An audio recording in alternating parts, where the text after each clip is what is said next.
तो कोरोना को लेकर दिल्ली में उच्च स्तरीय बैठक आज होने वाली है। सुबह 10:30 बजे यह बैठक होगी, जिसकी अध्यक्षता डॉक्टर हर्षवर्धन करेंगे, केंद्रीय स्वास्थ्य मंत्री। इस बैठक में विदेश राज्य मंत्री भी होंगे, गृह राज्य मंत्री भी होंगे। पिछले कुछ दिनों में कोरोना संक्रमण ने तेज रफ्तार पकड़ ली है। रोजाना 1 लाख से ज्यादा नए मामले आ रहे हैं और ऐसे में केंद्र सरकार से लेकर राज्य सरकारें अपने अपने स्तर पर सख्ती कर रही हैं, पाबंदियां लगा रही हैं। और आगे इसे लेकर स्ट्रैटेजी क्या होगी, रणनीति क्या होगी कोरोना से निपटने की, इसके लिए डॉक्टर हर्षवर्धन की यह मीटिंग बहुत खास होने वाली है। सुबह 10:30 बजे ये मीटिंग।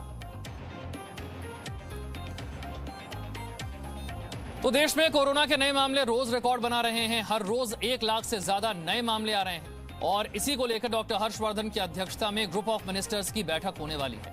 कल प्रधानमंत्री ने भी कहा था कि कोरोना रोकने के लिए जरूरी है कि टेस्ट, ट्रैक और ट्रीट किया जाए। पीएम मोदी ने संपूर्ण लॉकडाउन की संभावना से फिलहाल इनकार किया।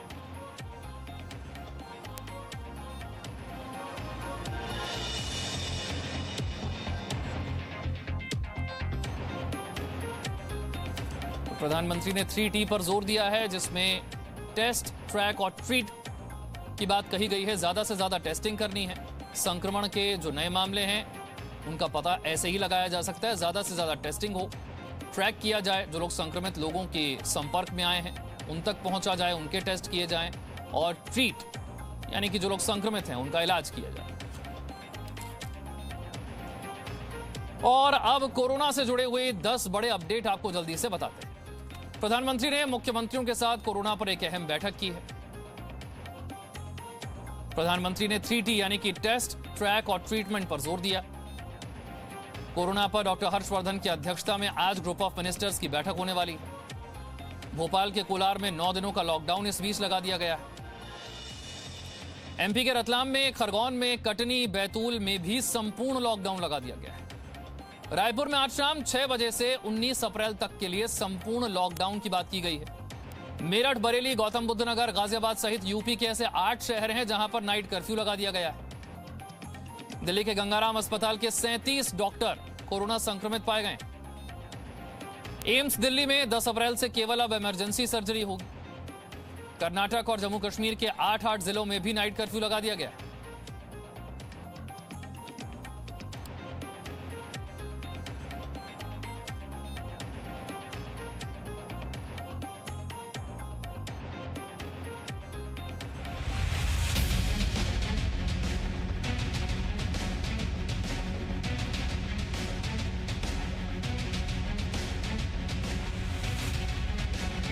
कोरोना पर प्रधानमंत्री मोदी ने किया महामंथन। प्रधानमंत्री ने 3T के जरिए कोरोना को रोकने का दिया मंत्र।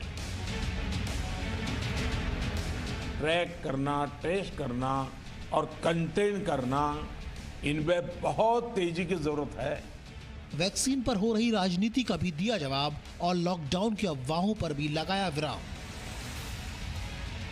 जी हां, कोरोना पर प्रधानमंत्री मोदी ने गुरुवार को सभी राज्य और केंद्र शासित प्रदेश के मुख्यमंत्रियों के साथ मैराथन बैठक की। इस बैठक के दौरान प्रधानमंत्री मोदी ने कोरोना की दूसरी लहर को लेकर सभी राज्यों को आगाह किया और किसी भी तरह की लापरवाही नहीं बरतने की सलाह दी। प्रधानमंत्री ने कोरोना को फैलने से रोकने के लिए ज्यादा से ज्यादा माइक्रो कंटेनमेंट जोन बनाने पर जोर दिया। प्रधानमंत्री ने कोरोना की दूसरी लहर का सामना करने के लिए 3T का मंत्र दिया। टेस्ट, ट्रैक और ट्रीटमेंट यानी ज्यादा से ज्यादा जांच हो, संक्रमित लोगों का पता लगाया जाए और सबका इलाज किया जाए। हर इन्फेक्शन के हर कॉन्टैक्ट को ट्रैक करना, ट्रेस करना और कंटेन करना, इनमें बहुत तेजी की जरूरत है। 72 आवर्स में कम से कम 30 कॉन्टैक्ट ट्रेसिंग से हमारा टारगेट कम नहीं होना चाहिए। एक व्यक्ति का खबर आया तो उसके 30 संबंधित लोगों जो भी मिले हैं उसको हमने करना ही पड़ेगा। कंटेनमेंट जोन की भी सीमाएं स्पष्ट होनी चाहिए, वेग नहीं होना चाहिए। पूरे के मोहल्ले, इलाके के इलाके, ऐसा मत करो। देश में वैक्सीनेशन का काम तेजी से चल रहा है। खुद प्रधानमंत्री मोदी ने गुरुवार को वैक्सीनेशन की दूसरी डोज ली। देश में वैक्सीनेशन में और ज्यादा तेजी आए, इसलिए प्रधानमंत्री ने टीका उत्सव मनाने की अपील की। 11 अप्रैल ज्योतिबा फुले जी की जन्म जयंती है और 14 अप्रैल बाबा साहब आम्बेडकर जी की जन्म जयंती है। क्या हम 11 अप्रैल से 14 अप्रैल पूरे अपने राज्य में टीका उत्सव मना सकते हैं? एक पूरा वातावरण क्रिएट कर सकते हैं टीका उत्सव का। एक विशेष अभियान चलाकर हम ज्यादा से ज्यादा एलिजिबल लोगों को वैक्सीनेट करें, जीरो वेस्टेज तय करें हम कि इन 4 दिन जो है टीका उत्सव में जीरो वेस्टेज होगा। वैक्सीन को लेकर हो रही राजनीति पर भी प्रधानमंत्री ने खुलकर जवाब दिया और ये साफ कर दिया कि वैक्सीन सभी राज्यों को उनकी जरूरत के मुताबिक दी जा रही है और किसी एक राज्य को सभी वैक्सीन नहीं दी जा सकती।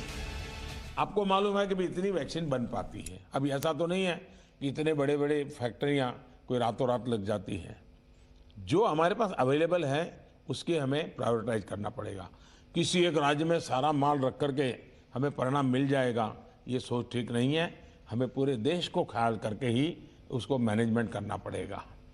कोविड मैनेजमेंट का एक बहुत बड़ा पार्ट वैक्सीन वेस्टेज ये रोकना भी है। देश के अलग अलग हिस्सों में आंशिक और संपूर्ण लॉकडाउन लगा है, वहीं कई शहरों में नाइट कर्फ्यू लगा है। बार बार या तो ये अफवाह फैलाई जा रही है या संभावनाएं जताई जा रही है कि देश में लॉकडाउन लग सकता है।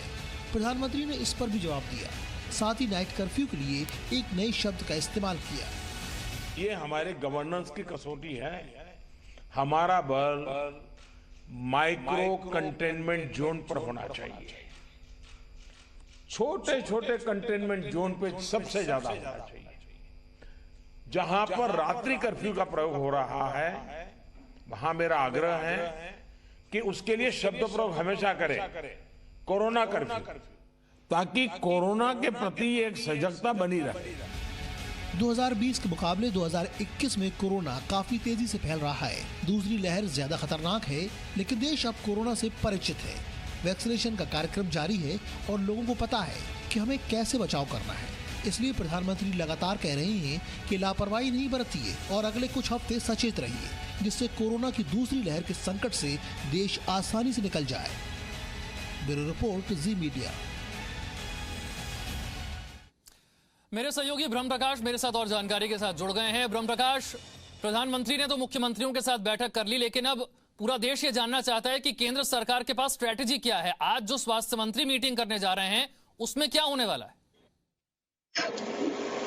विशाल, जो आज बैठक है 10:30 बजे शुरू होगी। एक ग्रुप ऑफ मिनिस्टर्स की बैठक है। इस महामारी के शुरुआत से ही प्रधानमंत्री नरेंद्र मोदी ने एक मंत्रियों का समूह बनाया था जो इस महामारी के को लेकर आपस में तालमेल करता है और आगे बढ़ता है। इसमें विदेश मंत्री हैं, इसमें रसायन और उर्वरक मंत्री हैं और इसी में गृह राज्य मंत्री इस बैठक में होते हैं, उड्डयन मंत्री इस बैठक में होते हैं, स्वास्थ्य मंत्री होते हैं, इसके अलावा अधिकारी होते हैं। तो ये जो मंत्रियों का समूह है, देश के बाहर क्या कदम उठाए जाने हैं, जैसे फ्लाइट चला रहा है भारत, लगातार वंदे भारत अभियान चला रहा है। जो भारतीय बाहर फंसे थे जिन देशों में लॉकडाउन के दौरान, उनको देश में लाया जा रहा है। तो इसलिए विदेश मंत्री को इसमें, उड्डयन मंत्री को इसमें रखा जाता है, विदेश मंत्री को रखा जाता है और ये सब लोग मिलकर तय करते हैं कि देश के भीतर अब आगे किस तरह से इस महामारी से निपटने के लिए बढ़ना है। चाहे वो वैक्सीनेशन अभियान को बढ़ाने की बात हो या फिर संक्रमण को रोकने के लिए जो कदम उठाए जाने हैं उसको लेकर बात हो, तो इसमें तमाम एक्सपर्ट्स भी होते हैं। मंत्रियों के इस समूह में ये लोग चर्चा करते हैं कि अब आगे किस तरह से बढ़ना है, स्ट्रेटजी को चॉकआउट करना है। कल प्रधानमंत्री नरेंद्र मोदी की मुख्यमंत्रियों के साथ बैठक के बाद आज ये बैठक महत्वपूर्ण है, क्योंकि इसमें देखिए लगातार कल आपको एक बात और बता दूं कि कल जो देश में वैक्सीन की अभी डोज है, कल ये पूरी जानकारी स्वास्थ्य मंत्रालय ने जारी की थी। 9 करोड़ से ज्यादा लोगों को वैक्सीन की डोज लग चुकी है, 2 करोड़ से ज्यादा वैक्सीन की डोज अभी स्टॉक में रखी है और तकरीबन 1.5 करोड़ वैक्सीन का डोज पाइपलाइन में है। यानी देश में वैक्सीन की कोई कमी नहीं है और एक स्ट्रेटजी के तहत राज्यों को एक कोटा दिया जा रहा है वैक्सीन का कि वो वैक्सीनेशन के अभियान को आगे बढ़ाएं। तो ये सारी प्रोसेस पर विचार होता है कि किस तरह से आगे बढ़ाया जाए और आज इसीलिए बैठक महत्वपूर्ण है कि आगे महामारी पर नियंत्रण। प्रधानमंत्री की तरफ से की गई 11 से 14 अप्रैल के लिए टीका उत्सव की बात, और दूसरी तरफ हम देख रहे हैं कि देश में टीके को लेकर, वैक्सीन को लेकर इतनी राजनीति हो रही है, उसे लेकर क्या प्लानिंग है? कैसे ज्यादा से ज्यादा लोगों को टीका लगेगा?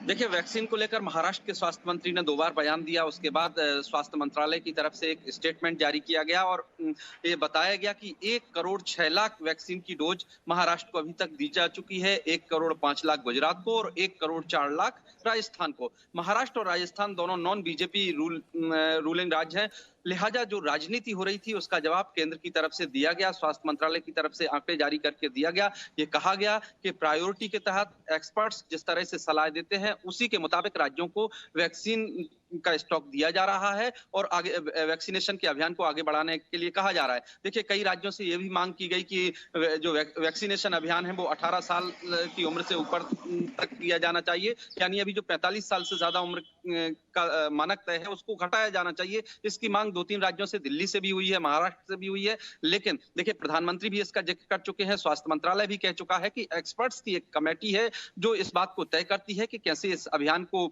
आगे बढ़ाया जाए और जो जिन लोगों को सबसे ज्यादा खतरा है इस महामारी से उनको प्रायोरिटी पर वैक्सीन दी जाए। तो उसी के तहत देखिए, देश में वैक्सीनेशन अभियान आगे बढ़ रहा है और सभी को एक साथ वैक्सीनेशन अभियान शुरू कर देना एक तरह से कहें कि हालात बेकाबू हो जाएंगे। जिस तरह का इंफ्रास्ट्रक्चर क्रिएट किया गया है वो इस लिहाज से है कि आप एक प्रक्रियागत तरीके से सबको वैक्सीनेशन अभियान में शामिल करें। लिहाजा आज जो बैठक होने वाली है इसमें इन सारे मुद्दों पर चर्चा की जाएगी कि आगे देश में और क्या-क्या कदम उठाए जाने हैं राज्यों के साथ मिलकर। तो मंत्रियों का ये समूह बहुत बहुत शुक्रिया ब्रह्म प्रकाश। तो 10:30 बजे ग्रुप ऑफ मिनिस्टर्स की बैठक जिसकी अध्यक्षता करेंगे स्वास्थ्य मंत्री डॉक्टर हर्षवर्धन।